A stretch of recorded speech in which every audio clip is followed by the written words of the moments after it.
Beric Dondarrion is resurrected more times than any other character in A Song of Ice and Fire. This is not a vague claim. By the time Arya Stark encounters him in the Riverlands, Beric has already been killed and brought back repeatedly, by hanging, by sword, by arrow, and by fire. The Brotherhood itself struggles to keep count. Resurrection in the series is extremely rare, costly, and usually singular. Even characters closely associated with prophecy or magic do not return multiple times.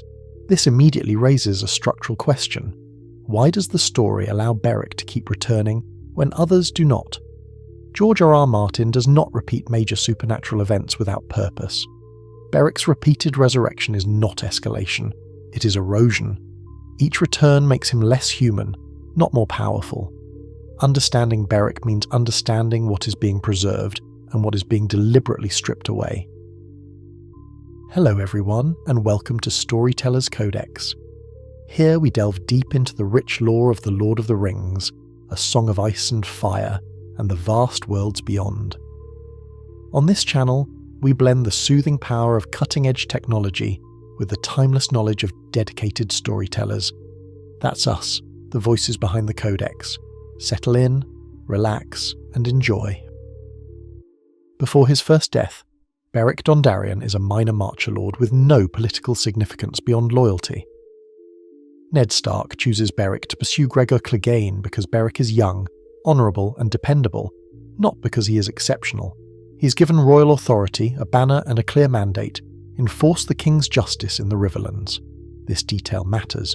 Beric does not begin as a rebel or outlaw, he begins as an agent of lawful authority. When Beric is killed by Gregor's men, that authority collapses. The crown does not protect him. Reinforcements never come. His mission is abandoned by the political system that issued it. From this point forward, Beric's role changes. He is no longer enforcing the king's justice, he is responding to the absence of justice. Beric's first resurrection is not intentional. Thoros of Myr performs a funeral prayer out of habit, grief, and drunken despair. He does not expect a miracle. He explicitly states later that he had performed the same prayer many times before, with no effect. Beric's return is therefore not the result of faith, preparation, or prophecy. It is unplanned. This is important because it establishes a pattern. The magic surrounding Beric does not respond to belief.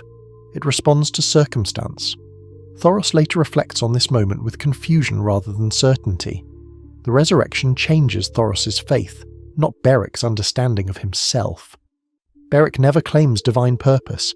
He simply wakes up and continues the task he had already been given. Each time Beric is resurrected, something is lost. Beric explains that he no longer remembers the sound of his own voice when he was young. He cannot recall his betrothed's face. He admits that pieces of his identity are simply gone. At one point, he says plainly that he does not remember what his castle looks like. Physically, his body decays. Wounds do not heal properly. His blood no longer flows as it should. He feels pain less clearly. He eats less. He sleeps less. This distinguishes Beric from other forms of undeath in the series. He is not preserved. He is deteriorating. Resurrection does not restore Beric. It spends him. By the time Arya encounters the Brotherhood without banners, Beric is no longer operating as a traditional lord. He does not claim territory. He does not issue decrees. He does not attempt to rebuild his house. Instead, he leads a mobile group that responds to specific crimes: rape, murder, and betrayal of small folk. This shift is directly tied to the collapse of royal justice in the Riverlands. With no functioning authority, the Brotherhood fills a vacuum. Beric's condition makes him uniquely suited to this role. He has no inheritance to protect and no future to plan for. Arya observes that the Brotherhood remembers names, faces, and crimes when no one else does. Beric's leadership is less about command and more about continuity, ensuring that the idea of justice does not disappear entirely from the region. At this stage of the story, Beric is not being preserved to survive. He's being preserved to maintain a function that the wider system has abandoned. The Brotherhood without banners changes over time, and Beric changes with it. At the start, the Brotherhood are explicitly royal agents. They act under Ned Stark's authority, carrying the king's justice into the Riverlands. After Robert's death and Ned's execution, that legal foundation disappears. What replaces it is improvisation. The Brotherhood no longer fights for a throne, because there is no throne that protects the people they encounter. Instead, they focus on crimes that are immediate and local: burned villages, raped women, murdered farmers. Beric's repeated resurrection allows this transition to work. He cannot return home. He cannot resume a normal lordly life. That forces him into a permanent mobile role. This is not accidental. A living lord would be pulled back into inheritance and alliances. A repeatedly resurrected man cannot be. The Brotherhood needs someone who will never leave. Beric fulfills that requirement. Thoros of Myr's faith evolves because of Beric, not the other way around. Before Beric's resurrection, Thoros treats the Lord of Light casually. He performs rituals out of habit and drinks heavily. He does not expect results. After Beric's repeated returns, Thoros begins to believe, but that belief is uneasy. He admits that he does not understand why Beric keeps coming back, or what the power behind it wants. Thoros observes that Beric loses memories each time. He says Beric is less than he was. This is not presented as a blessing. Importantly, Beric never claims religious certainty. He does not preach. He does not interpret visions. He listens, but he does not assert meaning. This places Beric in a rare position in A Song of Ice and Fire. He is central to a supernatural process without controlling or explaining it. The books make it clear that Beric's condition is unsustainable. His physical body continues to degrade. His memory continues to erode. He openly states that parts of his former self are gone permanently. This distinguishes Beric from later resurrected characters. He is not restored to a previous state. Each return is weaker than the last. From a narrative perspective, this sets a limit. Beric cannot be a long-term solution. He cannot survive into the endgame of the series without becoming something unrecognizable.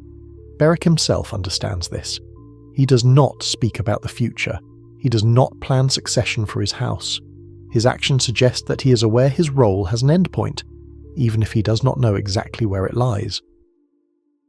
Beric's final death occurs when Catelyn Stark is brought to the Brotherhood. Catelyn's body has been dead far longer than Beric's ever was. Her injuries are catastrophic. Thoros refuses to act. Beric intervenes. He gives his remaining life to revive her, transferring whatever animating force sustains him. This is not a reflex or accident. It is a deliberate choice. This moment clarifies Beric's function in the story. He was not preserved indefinitely. He was preserved until something else could be created. Lady Stoneheart is not a continuation of Beric's role. She is a replacement, adapted to a harsher phase of the conflict in the Riverlands. Beric does not return after this. The process ends with him. When Beric finally disappears from the narrative, the Brotherhood remains, but it is no longer the same organization. Justice gives way to retribution. Mercy gives way to punishment. This shift mirrors the condition of the Riverlands themselves. Beric's repeated resurrections were not preserving his life. They were preserving continuity during a transitional period. He held the Brotherhood together while royal authority collapsed and before something more brutal replaced it. In that sense, Beric's purpose is structural, not heroic. He exists to bridge two phases of the story: lawful collapse and violent reckoning. Once that transition is complete, he is no longer required. That is why Beric stops coming back. If you are interested in The Lord of the Rings or A Song of Ice and Fire, click one of the links on the screen to dive deeper into the lore. Thanks for watching, and we hope to see you next time.